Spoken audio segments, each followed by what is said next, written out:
Let's move on to the Monday nighter, the final game on this week 17 card.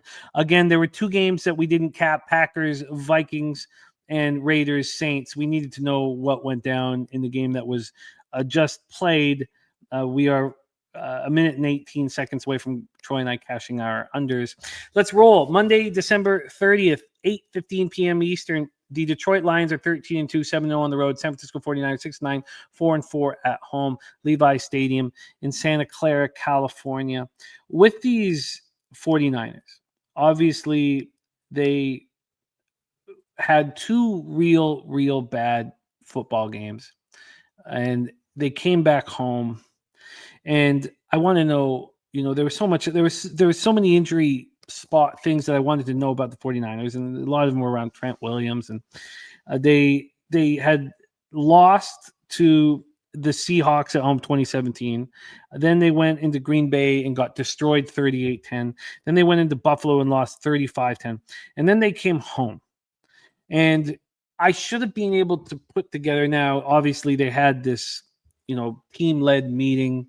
I think it was Diamador Lenoir and George Kittle that hosted it, and everybody got pumped up, and they beat the Bears 38-13. And I'm trying to understand what are the comparisons to this spot. Since then, they've lost to the Rams 12-6 at home, and then lost to the Dolphins 29-17. Now their season is over.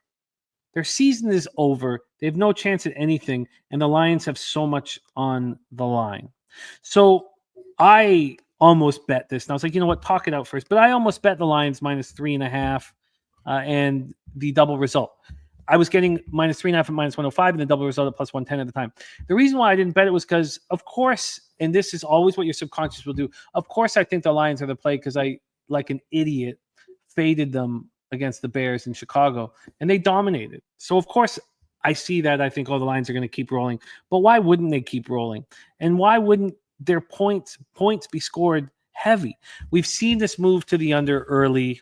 It opened up at 51.5 at a pick'em. It opened up yesterday at 8:16 p.m. 12 hours later, there was a 12-cent move to the under. So that's all that's happened thus far, is we've had a 12-cent move to the under. On the spread, this opens up with the Detroit Lions -3.5. And they're also -3.5 at -103. This opened up -3.5 at +106, though. So when this opened up, you could have got the 3 with juice. Now it's probably a little too expensive unless you're taking the -3 and the double result.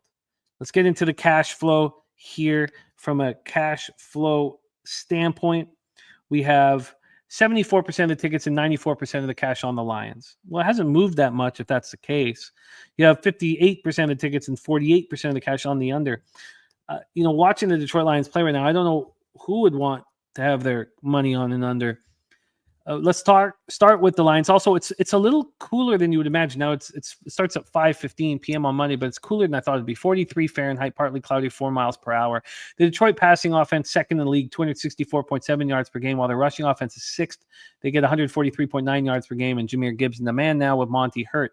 Red zone offense, fourth, 67.7% of the time. They score touchdowns. Their third down offense is fifth. They convert 46.7% of the time. Their passing defense is 27th. They allow 240.4 yards per game. That's because they're often way ahead. Other teams need to throw the ball to get after them. The rushing defense is fourth, only allowing 98.5 yards per game. Red zone defense is sixth. They score touchdowns 50% of the time. Their third down defense is first. They allow conversions just 31.7% of the time. Troy, what's interesting is on the road, they only allow first downs 27.2% of the time. So that's way, by far, the best in the NFL. Can you imagine a defense that gets better on the road? I mean, that's just phenomenal. Enough says, the Lions want to get some revenge and smack the Niners. Remember when I told you Dan Campbell does not know how to let the foot off the gas pedal? The team is done, and Kyle looks defeated. The Lions coming off their franchise record 13th straight win of the season. Their 13th win of the season. Obviously, they lost last week to Bills or 2 weeks ago. Lions put up 475 total yards, 7.3 yards per play. Goff was 23 of 32 for 336 yards, 3 touchdowns, no interceptions. Jameson Williams caught 5 passes for 143 yards, touchdown. Amon-Ra St. Brown caught 6 for 70 and a touchdown. In his first game without David Montgomery, Jahmyr Gibbs ran 23 times for 109 yards and a touchdown and caught 4 passes for 45 yards. The offense went 7 of 12 on third down and just 2 of 5 in the red zone. The defense bent but didn't break. They allowed the Bears to put up 382 total yards but held them when it mattered most. Held the Bears to 2 of 10 on third down and 1 of 3 in the red zone, and the pass rush had 2 sacks and 5 quarterback hits. Big Show Pick says this game has been circled all year. Omer Gaudet says Lions are a gift here. The 49ers passing offense 7th at 235.7 yards per game. The rushing offense is 10th. They put up 130 yards per game. Now they were down to Patrick Taylor Jr. I imagine Isaac Guerrero tries to come back from the foot injury this week. Red zone offense is 25th. They only score touchdowns 51.8% of the time. They didn't have CMC Music Factory that hurt them. Third down offense, 10th. They convert 42.1% of the time. Their passing defense is 3rd. They allow just 183.3 yards per game. Their rushing defense, 15th at 121. Their red zone defense is 30th, 3rd worst in the league. 65.3% of the time they allow touchdowns. Can you imagine that? Who would have thunk that at the beginning of the year? I know they're dealing with injuries, but that's horrific. Third down defense, they allow conversions 41.9% of the time. Compare that to the Lions allowing just 31.7 and on the road 27.2. Niners were mathematically eliminated from the playoffs before they stepped foot on the field. They lost 29-17 at Miami. Purdy was 26 of 40 for 313 yards, 2 touchdowns, and interception. Like, he's got a lot to play for. He's got a contract to play for. He also led the Niners rushing game. Patrick Taylor Jr. ran 8 times for 24 yards. Despite no running game, the Niners put up 374 total yards, 6.1 per play. George Kittle caught 8 for 106. Deebo Samuel caught 7 for 96 in a touchdown. That's his first touchdown for Deebo since week 6. Niners were 5 of 14 on third down, and 3rd and 4th combined, just 2 of 5 in the red zone. The defense struggled at times. Pass rush was completely invisible. 0 sacks, 1 quarterback hit. The defense did hold the Dolphins to 4 of 12 on third down, just 1 of 3 in the red zone. Dre Greenlaw now has a right calf injury. You just can't play him. Just leave him. Let's make sure he's ready for next year. Aaron Banks dealing with knee injury. Jalen Moore, their left guard Aaron Banks with a knee injury. Their left tackle Jalen Moore left with a quad injury. They're both listed as questionable. Take it away for us here, Troy. How are we not on the Lions? The Lions double result and the over. Take it away. Floor is yours. You touched on everything that I would like to touch on in this game.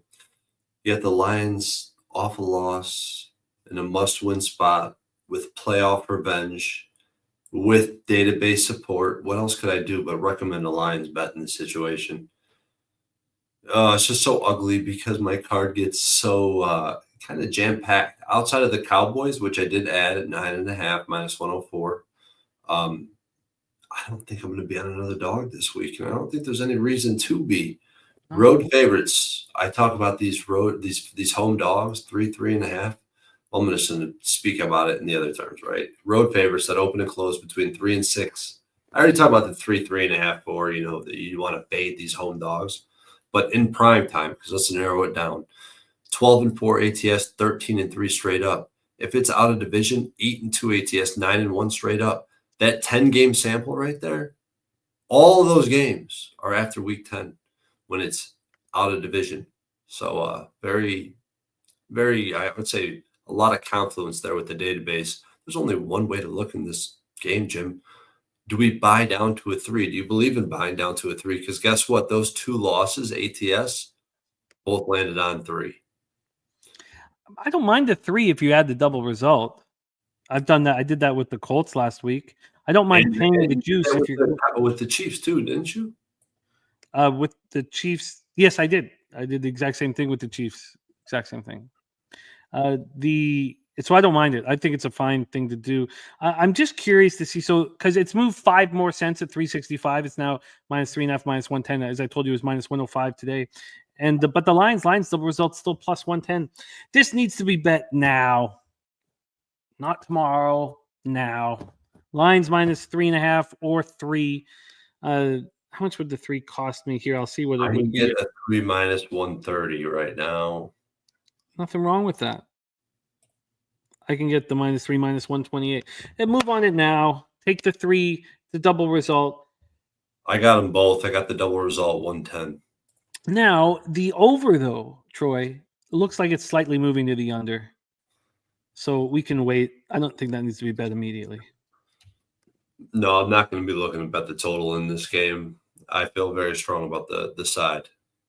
So you think just stay completely off the total? Don't I think convolute. so. I do. Nanya thinking Lions money line. Fantastic. We've got action, baby.